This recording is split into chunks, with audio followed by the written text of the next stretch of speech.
Привет, Дильназ. Не, пусти. Немене? Десеня. Блин, мен шош кеттім ғой. Сен менен Лаураның үй тапсырмасын алғанымды біліп қойдың ба деп ойлап қалдым.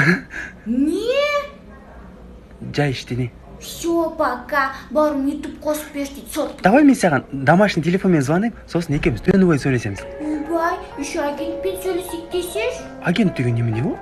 Бұрын WhatsApp, қалалым, Instagram. Мә, жазып алу керек екен онда ше. Жазып ал, Лаурамен сөйлесіп отырасың. Блин, қызғаншақсың ғой сен. Қаншақ емес. Енді өзің ғой қызғанып тұрған.